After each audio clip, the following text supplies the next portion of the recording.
अब टेम्पलेट्स की बात करते हैं, क्योंकि डेटा स्ट्रक्चर में हम सी प्लस प्लस की काफी बात कर रहे हैं।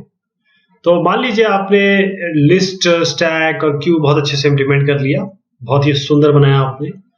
उसके बाद किसी ने कहा कि अब मुझे ये जो आपने किया है लिस्ट, स्टैक, क्यू बहुत सुंदर बनाया है, इसको स्ट्रिंग्स के लिए भी करना है। तो उसके लिए क्या करेंगे आप? क्या करेंगे कि जहां जहां इंटीजर्स आपने लिखा हुआ है, क्योंकि हमने पहले इंटीजर्स का ही बनाया था, अभी तक हमने इंटीजर्स ही लिया है एक्चुअली अभी तक डिस्कशन में, तो हम इंटीजर को सब जगह स्ट्रिंग से रिप्लेस कर देंगे। ये तो बहुत सारा डुप्लीकेशन हो जाएगा कोर्स। मान लीजिए आपको 20 लोगों को, n लोगों को ये देना है, तो आप 20 कॉपीज बनाएंगे इसकी, और उसके बाद कुछ समय बाद पता चला कि इसमें कुछ बग्स आ गए, उसको कैसे रिप्लेस करेंगे, बग को कैसे हटाएंगे? 20 कॉपीज में हटाना पड़ेगा।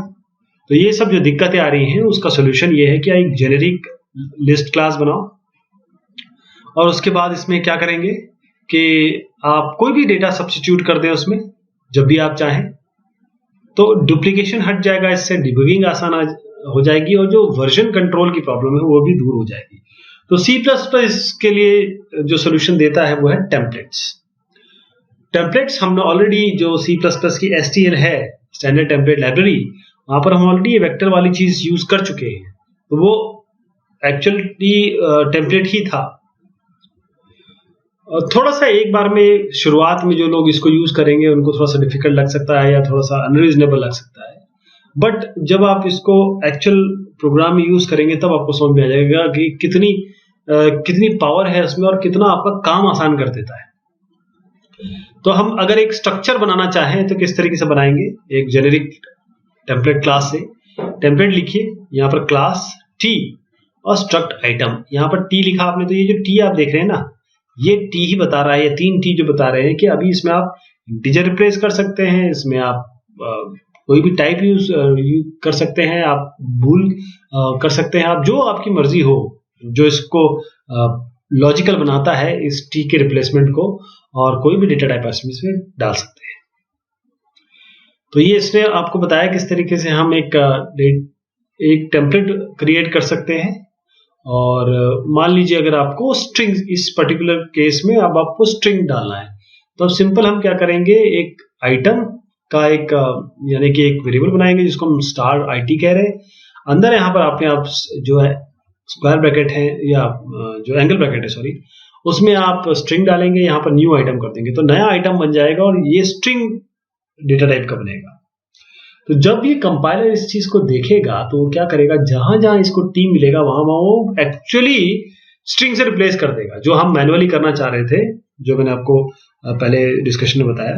आप एक कोड को मेंटेन कर रहे हैं, आप बहुत सारी जगह नहीं काम कर रहे हैं, आप केवल कोड रिप्लेसमेंट चाहते हैं, तो वो आपके लिए कंपाइलर कर दे रहा है। तो इस तरीके से टेम्पलेट आपका काम कितना आसान कर रहा है देखिएगा। इसी तरीके से अगर हम लिंक लिस्ट, अपनी जो हमने क्लास बनाई थी उसको हम लिखना चाहें तो किस तरीके से लिखेंगे? यहाँ पर टेम्पलेट, यहाँ पर क्लास टी और क्लास लिंक लिस्ट, और फिर आप यहाँ पर कंस्ट्रक्टर डिस्ट्रक्टर बनाएंगे। ये ऐड है, यहाँ पर टी, ये भी टी है, रिमूव टी, प्रिंट लिस्ट और आइटम। इस तरीके से हम अगर इम्प्लीमेंट करें क्लास फंक्शंस को इस टेम्पलेट क्लास के, मान लीजिए आप ऐड करना चाह रहे हैं तो कैसे करेंगे? Template class T link list T double colon add item, और अपना कोड यहाँ लिख सकते हैं।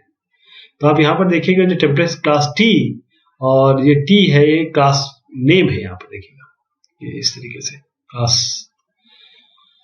तो ये आप फंक्शन के लिए भी कर सकते हैं, केवल क्लास के लिए नहीं, आप फंक्शन के लिए भी कर सकते हैं। जैसे मान लीजिए आप ये एक मिनिमम फंक्शन की बात कर रहे हैं, हमको मिनिमम निकालना है, तो आप क्या करेंगे? Template class Y minimum. ये जो वाई है, अब आपको जरूर देख के आश्चर्य होगा कि टी की जगह वाई कैसे आ गया।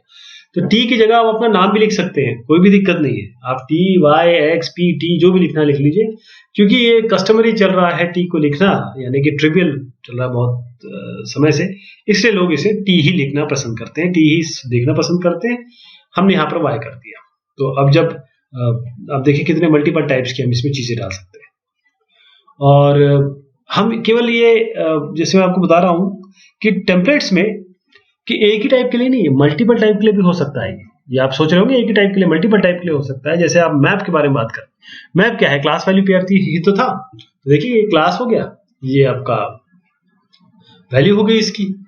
तो हम क्लास और एक टेम्पलेट में को एक क्लास की टाइप हो गया, एक क्लास वैल्यू टाइप हो गया, दो टाइप में आप दे सकते हैं।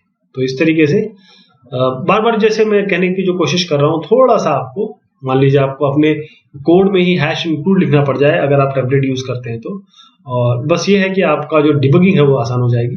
टेम्पलेट आपकी ये प्रॉब्लम को सॉल्व करता है। चलिए अब एक नई चीज बताता हूँ आपको इसमें, कॉन्स्ट कीवर्ड। ये कैसे कैसे आएगा, इसके बारे में क्यों बात कर रहे हैं।